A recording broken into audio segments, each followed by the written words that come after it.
Bom, Fera, estamos agora finalizando o primeiro dia com o último vídeo para você poder assistir aí os comentários dos nossos professores aqui. Estamos agora com a língua portuguesa aqui. Nós já fizemos literatura, estamos agora com a língua portuguesa, professora Alexandra, professor Mário, nossa equipe aqui de língua portuguesa. Estamos aqui trocando ideias, falando um pouco da prova. Professora Alexandra, prova de maneira geral, ampla, como foi essa prova do primeiro ano de língua portuguesa? A prova do primeiro ano manteve a tradição da UPE. Certo? A primeira questão, como nos últimos anos, foi uma questão que abordou o aspecto global do texto, assim como as provas anteriores faziam. A competência de leitura do aluno foi bem cobrada, exigida. O nível da prova foi um nível mediano, sem muita exigência, assim, uma exigência assim, um nível de alta complexidade. Eu achei interessante, professor, eu li o texto de abertura do primeiro ano, que foi um teste interessante. Fala sobre o filme Predador, que talvez alguns alunos do primeiro ano não pegaram na época certa, né? Talvez eles não podiam assistir ainda. Mas achei interessante porque faz um link da ciência, né, com a ficção. Foi gostoso para o aluno começar por um texto assim, você acha dessa forma? Assim, o interessante é que esse texto, desculpa, ele mostra assim, até a questão da bagagem de leitura do próprio cientista, assim, pesquisador. E quando ele pesquisou, tá fazendo essa pesquisa, encontrou uma aranha cujo o aspecto físico parecia então com um personagem do filme, então vai buscar essa bagagem de leitura que ele tem, assim, a filmes que ele já assistiu, então mostra o quanto é importante assistir a filmes e a bagagem cultural, né? Isso. A questão 8 eu também achei interessante, né? Eu vim ler a prova, a gente traz a prova do professor aqui e eu leio como coordenador, como um leitor qualquer, não tenho a apreciação de um professor de língua portuguesa. Achei interessante também uma propaganda de uma moto e trazia informações interessantes sobre sustentabilidade, sobre a parte da natureza. É isso mesmo? Eu entendi isso mesmo, Assim, o interessante é que esse texto argumentativo do anúncio publicitário, além de trazer um produto, tentar convencer o seu leitor a comprá-lo, mostra assim, como esse consumidor também está preocupado com o meio ambiente. Então vai procurar um produto que se preocupa com a sustentabilidade do planeta. Então, mostrando essa relação de consumo preocupado com sustentabilidade. Isso. Coisa boa, isso é interessante para a gente trazer as coisas do dia a dia para a prova, deixa o aluno tranquilo e fica saborosa. Inclusive a UPSN, em todos os vestibulares dela, valorizando algumas impressões coloridas. Deixa a prova mais suave, mais bonita para o aluno e mais parecida com o livro didático que ele está acostumado a folhear. Professor Mário, prova de português da segunda fase, no que eles assim o chamam, né? Assim a chamam, a prova do segundo ano. De que forma apresentou essa prova para o Fera?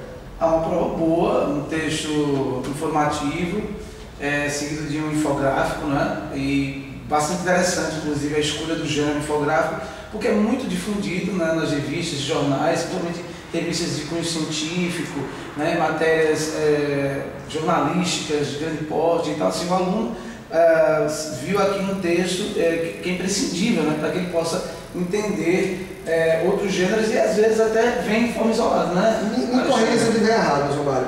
É uma forma moderna hoje, para quem é leitor há 20 anos atrás, e não tinha esse tipo de linguagem nas provas, é verdade. Era algo que ficava restrito muitas vezes até um livro didático, né? É verdade. Ciências, que assim, algumas imagens, vamos dizer, a fotossíntese, e agora a gente vê mais. Exatamente, e o aluno se reconheceu nisso, né? Porque ele vê esse gênero em revistas como super interessante, né? Aparece demais, e eles são facilitadores de entendimento do texto, eles ajudam muito, até a questão das cores, que você ressaltou aí, né? Ajuda bastante. É um aspecto cobrado, né? A questão foi cobrado, você falou assim, a importância mais do colorido, de chamar a atenção do aluno, mas foi cobrado também como importância para o próprio gênero, a estrutura do gênero.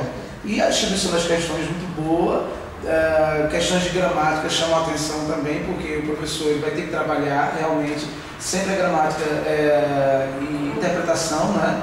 Porque não é só saber interpretar, tem que saber gramática. Por exemplo, no Enem, a gente sabe que realmente gramática não é uma vertente assim. Mas a UPE veio com crase, veio com morfologia, né, aspectos de formação de palavras. e o aluno tinha que saber realmente alguns aspectos da matemática para poder responder algumas questões. Coisa boa. Professor Mário, na prova do primeiro ano e na prova do segundo ano, no primeiro ano e no segundo ano, alguma contestação ou alguma ressalva que deveria ser feita? No segundo ano não houve ressalvas, realmente. Agora no primeiro ano a gente constatou talvez alguns equívocos ou cochilos de quem elaborou a prova. No item 3 da questão 4, eles dizem assim: no trecho elas têm suas quelíceras, primeiro par de apêndices perto da boca com diversas articulações, oitavo parágrafo. Os travessões... desculpa, vamos trecho errado. Pode ler. No trecho, o projeto pretende descobrir agora todas as espécies de aranhas da família Onopidae, a qual pertence o novo gênero. Quinto parágrafo. Se a expressão em destaque for substituída por aqui, o acento indicador da crase não seria obrigatório. Nós percebemos que aqui houve um equívoco com um termo obrigatório, a banca deveria ter optado por não seria usado, porque de fato o termo obrigatório passa a ideia para o aluno de que seria facultativo o uso da crase, e nesse caso não é facultativo, é realmente dispensável. Então, só reforçando, questão 4, questão 4, item 2, exatamente, certo. Não deveria ter sido o obrigatório, utilizado obrigatório, deveria ter sido usado um termo mais claro para que o aluno entendesse que não é para usar a crase. Passivo de contestação ou não? Só a ressalva nisso? Só a ressalva. Certo. Já a quinta questão era mais forte no que diz respeito à ressalva, porque eles puseram um conectivo aqui, daí, não é isso? Né? Isso, é. E estabeleceram uma relação de causalidade. Né? Esse termo daí, no contexto, ele passa uma ideia de consequência, não de causalidade. Ele realmente pode ser substituído por isso, inclusive por isso, né, deveria ser realmente considerado conclusivo, né, um conectivo que passa uma ideia de consequência, de efeito e não de causalidade. A causalidade, ela existe, mas ela é anterior ao termo. Então eles poderiam ter optado pelo menos por uma relação de causa e efeito. Né? Já que o daí está entre a causa e o efeito. Agora dizer que o termo daí passa a ideia de causalidade realmente foi um equívoco da banca. Mas o aluno, pela expressão, por isso ele chegaria a resposta. Também por eliminação. Por eliminação. Mas é preciso haver ressalva. E aí cabe ao fera julgar, né? Cada fera vai julgar a sua necessidade de contestar ou não, até porque fica registrado mais uma vez que só o fera pode solicitar. Isso torna até importante, né? Porque aqui é a visão do professor, do profissional que trabalha com isso, e o fera agora vai achar, se ele for prejudicado, ele vai pedir à banca uma reanálise e talvez mudança ou não do gabarito, ou no caso desse caso, a anulação. Nossos professores não acham que devemos ir pela anulação, porque permite, por eliminação, chegar à letra C. Mas fica... Então, ressalva por coincidência no primeiro ano, na questão 4 e 5. Gente, mais alguma coisa para colocar para o nosso fera? Não, né? Só isso. Com certeza. Vamos continuar tendo sorte e sucesso para aqueles que estudaram, né? Porque para quem estudou precisa também de sorte, de pegar uma prova gostosa, uma prova tranquila. Amanhã, segundo dia de prova do seriado do primeiro e do segundo ano, continuaremos nos nossos comentários.